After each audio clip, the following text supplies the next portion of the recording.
This film presented with the compliments of Montana Highway Patrol.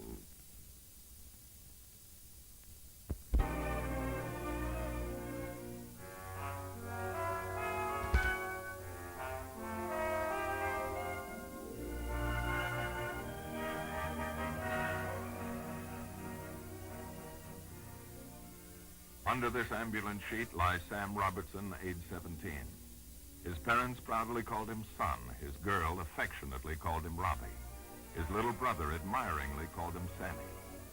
But the nickname in which he took the greatest pride was the one he'd earned among his high school friends, Speedy. And that's what killed him.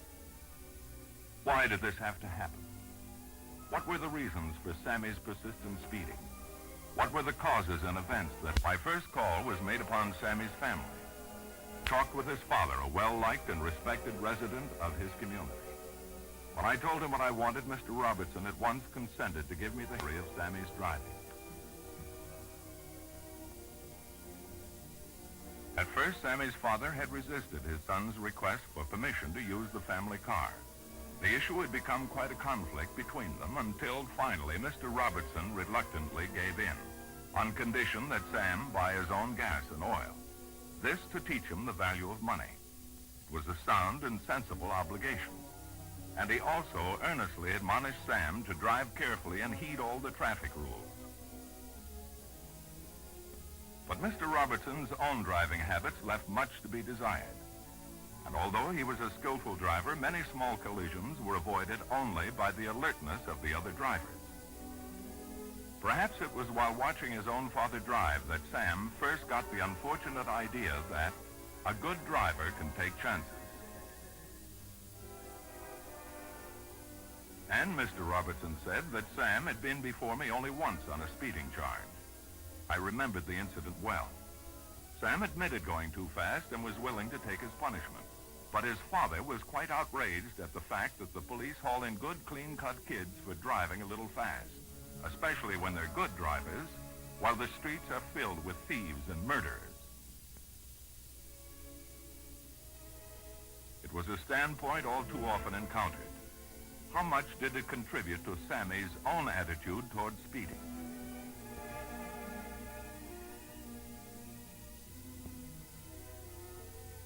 And I recall that Sammy's little brother, Billy, with fierce pride had said to me, "Sammy can drive better and faster than anyone." Billy was convinced that it was the other drivers that were the bad ones, for Sammy never had any trouble.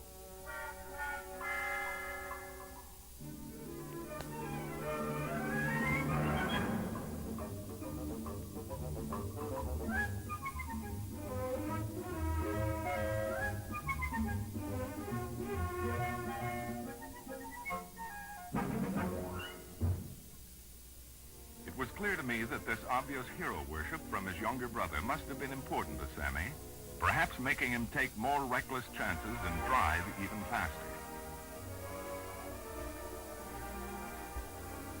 My next stop was the high school Sammy had attended.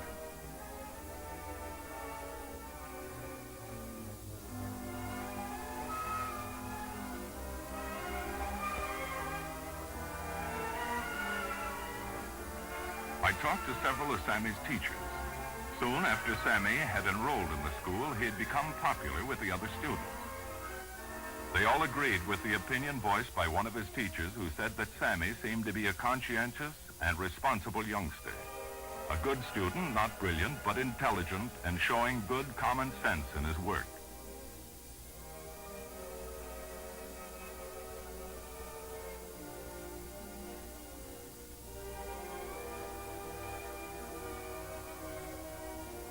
I made it a point to talk to some of Sammy's friends. In his attempt to become accepted and looked up to by his schoolmates, Sammy had tried to impress them with his driving. He sure could handle a car at any speed, they told me. But in spite of this, most of them wouldn't ride with him.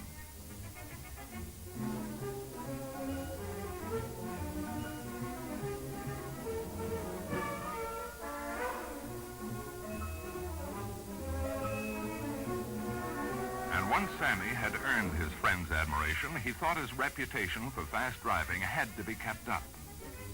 Even his girl Wendy admitted that she thought his speeding manly and courageous. And now she felt ashamed and guilty as she told me of the thrilling sense of power she had shared with Sammy speeding. If only she had realized. Wendy told me that recently one of Sammy's close friends had been in a wreck and might be permanently crippled. But Sammy's attitude seemed to have been the usual. It can't happen to me. And his own reckless speeding continued. He took more chances than ever, almost defiantly now.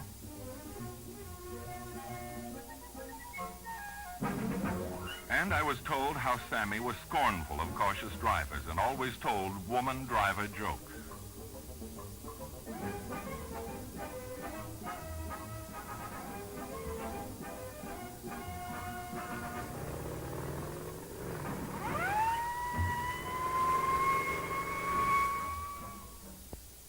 I learned how Sammy used to boast of his recipe for beating a rap if stopped by a patrolman for a traffic violation.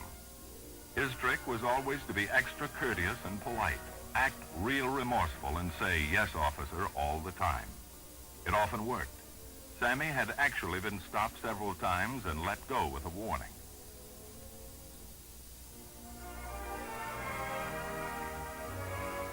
I went to see Sammy's coach and found him on the field. He told me that only a few days ago, Sammy had tried out for first base.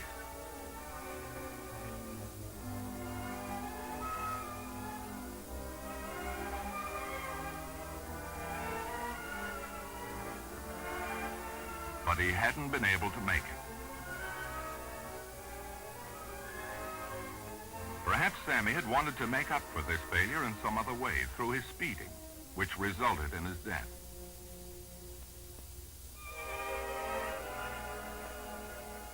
From the doctor who had given Sammy a recent physical examination, I learned that he was in tip-top shape.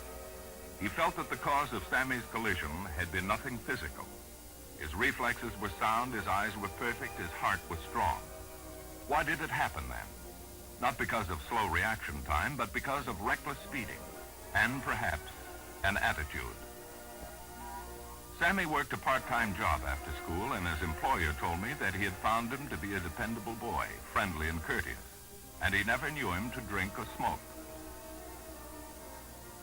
He also told me that the day before Sammy's unfortunate mishap, he had asked for a raise, a request which it had been necessary to deny.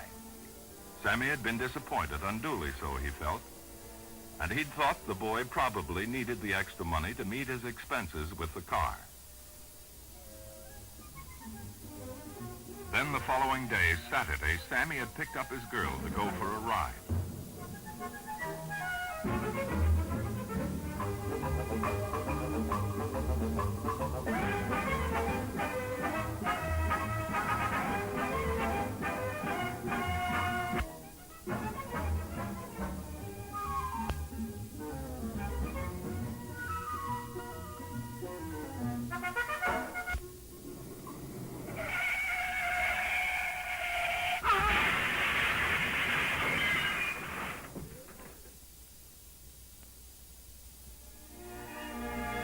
Not just one reason for Sammy's speeding, but many. And they had brought us both here. Sammy's early difficulties with his father over permission to use the car might have caused his mind to look upon it as a symbol of adult power and superiority. And speeding became a way of exercising this power. And his own father's driving example and attitude might have given him the dangerous notion that it's all right for a good driver to take chances. The admiration his speeding earned him from his little brother and the popularity with his friends at school must have been necessary and important for Sammy, and subconsciously, he must have wanted to make up in this way for other small failures and disappointments.